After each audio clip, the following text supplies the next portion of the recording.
what's happening? What's happening? Look at y'all. It is football season. It is football season. That's why I got the Saints hat on, just to let you know where my loyalty stands when it comes to football. Okay, now I didn't say I was the same fan. I said I'm a sentimental supporter where my loyalty stands, okay? But anyway, today, what we going to be doing today is a Grecian grilled octopus. Now, let me tell you the story about it, baby. All right. My wife and I, we go to a place called Tarpon Springs, Florida a lot. And we go over there because it's a little Greek community, and we've had saganaki, Greek lamb, roasted lamb, tomato stew, lamb shanks, Greek shrimp, I'm from Louisiana, and we may have the best shrimp in the world in Louisiana, but, Greece is a freaking peninsula. They're in the water too, man. So they've been cooking, shrimp for thousands of years. You can't doubt that. You can't be mad at them. But anyway, one day my wife saw that grilled octopus, man, and we've been eating it ever since, baby. So you know me, the Magdalena, baby. What am I going to do? I'm going to try to make it at home. So I went on the internet. I tried to get into the kitchen, okay, but they wouldn't let me back there. But anyway, I went online, looked at some authentic Greek, people cooking grilled octopus, and guess what? I found a couple of recipes. I culminated a few together. I haven't done a test run yet because this is the test run, okay? A Grecian grilled octopus, okay? And this is gonna be my first time trying it. Now, I could have went out and got about a big 8 or 16-pound octopus, okay? I could have done that. You gonna use the extension cord from outside? But instead of doing all that, I just decided to go get some little palm-sized baby octopus. Now those baby octopus, I'm gonna take them here, put them in the pot with the seasoning spices, and I'm gonna boil them for about, for a whole octopus, it's like an hour and a half or something, man. That's a long time. But for, something this small, I'll probably boil them for 20 minutes, and I'll have to boil them until they're fork tender, okay? They're still setting up there. That's what that noise is. But anyway, until they're fork tender. And what I'm going to do is after that, now I've made this sauce, okay? I've already made this special sauce similar to I won't tell you all that because I'm not ready to give you all the recipe yet. But I made a special sauce to, once the octopus are fork tender, which they're ready to cook, but I'm going to marinate them for about 8 hours, or maybe 6 hours, in this sauce right here that I made. Special top secret recipe, which I'll give y'all in about, once I start giving recipes out. And then I'm going to add some jalapenos to it. I'm going to marinate it for, I'm going to say 6 hours. Me and the wife, we're going to go out and do a few things.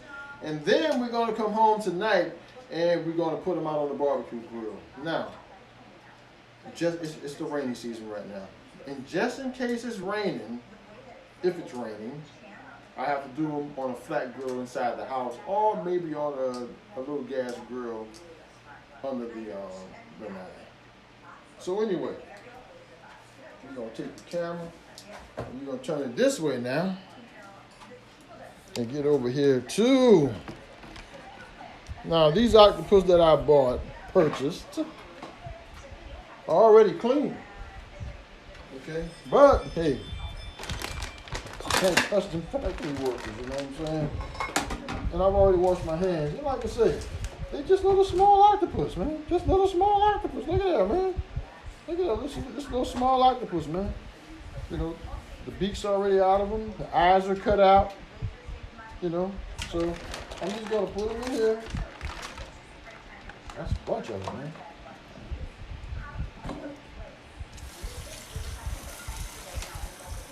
Just give them a wash through there, and just a nice rinsing, because they look pretty clean.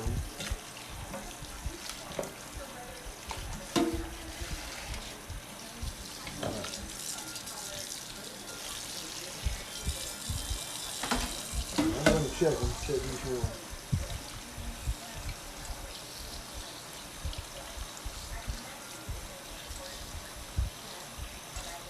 Okay, what I'm doing is I'm feeling to make sure that the beak's out, and I'm looking to make sure the eyes have been cut out. I mean, I don't want to Thought he was on a piece of octopus. He's looking back at me. No, baby. I'm gonna take these off. Put it in the pot.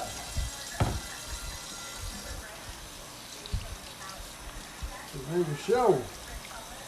Like I said, they already been cleaning at the factory, and they've done a good job. And how would I know? You know, this is my first time. You know, ever actually, you know, touching a raw octopus. So how would I know? But anyway, I'm just looking for the beak in the eyes. So that's what they cut out on the internet. Tell you right now, just like you watching the internet right now, you can get a lot of good recipes off the internet. But like I said, I'm gonna give y'all my Grecian grilled octopus recipe in the future, man. In the future. Oh yes I am. Because you are the marinators, baby. And like I say with all my recipes, you don't have to do exactly what I do. You can make adjustments for yourself. Okay. Now we're gonna come over here to the pot. Okay. Now, what I was going to do is I was going to use a different wine than the one I'm going to use right now.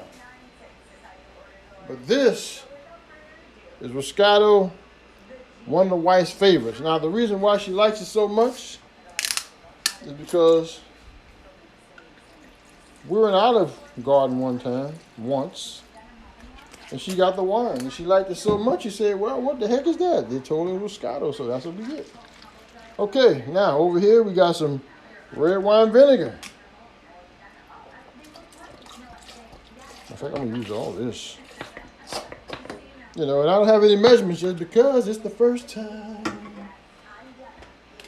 Now, normally, the recipes on the internet, they use the whole garlic. But since this is not a whole octopus, and I want those garlic flavors to come out, you know, if I had boiled it for an hour, then, you know, the garlic flavor would have come out. But since I'm probably going to end up, because these are so small, boiling this for about 20 minutes, I'm going to cut these garlic in quarters or halves.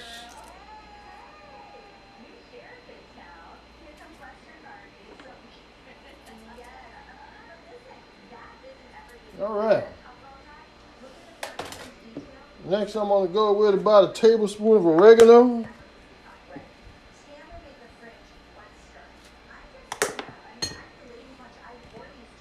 Now, this right here is bay leaf powder. Now, the reason it's in a cumin canister here is because I got to tell you my bay leaf powder story. Okay, now when I was a little boy, okay, I'm going to step the camera back here a little bit.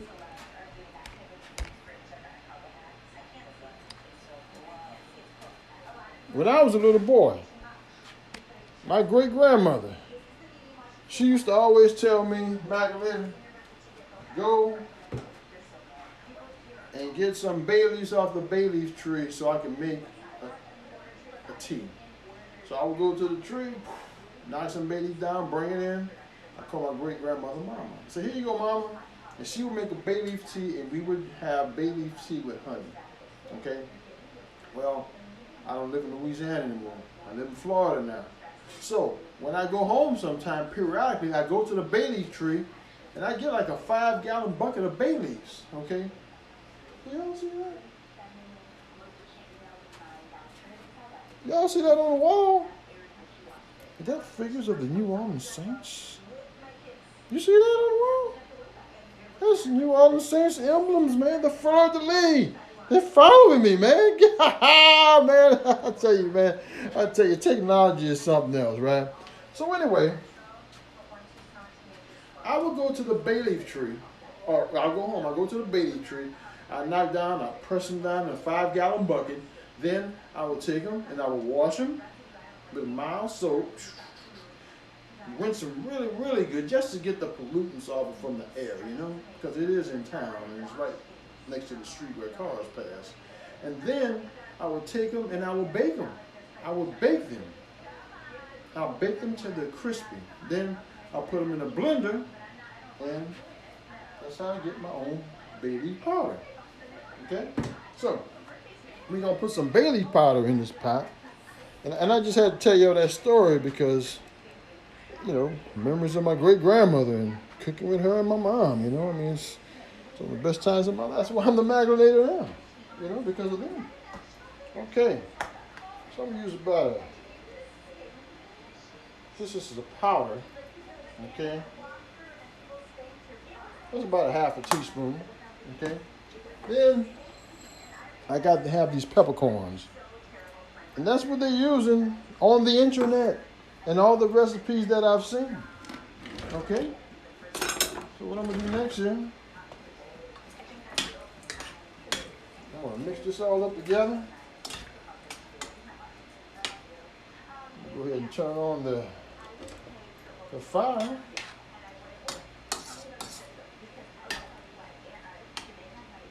On high heat. Okay.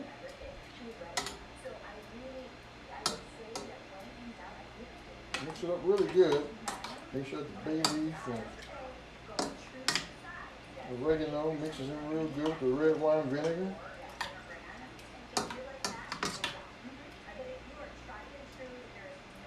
What does this taste like? Astringent. Hey, boy, but I taste that wine. This is going to be good, y'all. It's going to be good. Okay. So I'm going to take this. Now, I talked about this a little bit earlier. I got some jalapenos I'm going to cut up in there too, baby. Okay? So we're going to get down with that later on.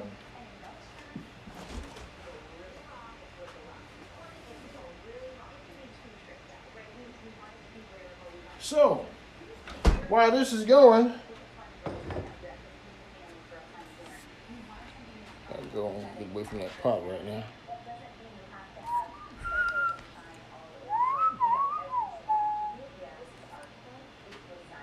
Okay, let's do that. Okay, so anyway, while this is going, you know, they say we'll drink no wine before it's time. Let me just back the camera up just a little bit more.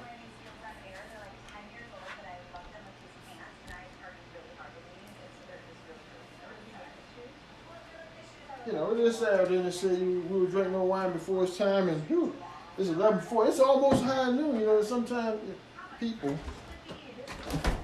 like me, sometimes they have the same bottle of wine in the freezer. Okay? I don't know if I can drink alcohol on truth. I don't know. But anyway, okay, we got this going. I'm going to go ahead and top this up. And just talk to y'all for a minute. Now, what I'm going to do with this, okay, because this is not like an instructional video or anything like that. This is just a man who's showing you what I'm eating today and not trying to waste too much of your time, okay? What I'm going to do with this, I'm going to boil it till it's fork tender, which is fork tender not because it's so small, but I want those flavors to marinate into this, okay? The marinate real, and then I'm going to let them sit for about a half an hour so they can, you know, I don't want to overcook them. Can't overcook them. So anyway, like I said, probably about 20 minutes. I'm going to take them out. I'm going to give them a nice ice bath to cool them down. I'm going to put the special sauce on them. Put them in the refrigerator. Me and the wife are going to go out. Then we're going to come back this evening. And hopefully it's not raining. I'll put them on the grill. So with that being said, I'm about to get out of here because I don't want to waste too much of your time. Okay? Again, grilled octopus, the red wine vinegar, the wine, the peppercorn, the garlic, oregano, the bay leaf. If you want to put a little olive oil in here, you can. If you want to put a little thyme in here, you can. A little lemon juice, you can. But I got the red wine vinegar, so I really don't need the lemon juice right now. But a lot of people make a lemon juice base for in the end, but there's lemon juice. Matter of fact, there's lime juice in my special recipe here. Whole lot of ways you can do this, baby, but this is just letting you see what I put in mine, so maybe you'll put that in yours. Anyway, I'm going to get on out of here so you guys can go ahead and take care of business or whatever you got to do. I'm gonna go around to the camera here because I'm on my cell phone right now. I didn't want to set up all the cameras and everything because me and the wife, we got to get out of here. We got stuff to do today. But anyway, I want you guys to have a wonderful day. I was supposed to do this at 1 o'clock, and that's what I said on my Facebook page to one of my friends. Hey, look, check me out at 1 o'clock, but when he clicks on it, he'll see I've already done the Grecian octopus. So anyway, everybody, have a wonderful day, and when I come back, we're going to be grilling this again. Once these are like fork tender, and you can go look at some other videos, see what fork tender is. I'm going to cool these down with an ice bath, put the special sauce on them, put them in the refrigerator, and tonight or later this afternoon or this evening, I'm going to put them on the grill with the special sauce, basting, baby. So this is the Magulator. Promise not to waste too much of your time. You know what to do. Peace. Let me see if anybody was talking to me, man. Anybody was in the chat. I don't see my chat, but anyway, who was ever out there, I love you for stopping by. I'll see y'all in a couple of hours. Peace.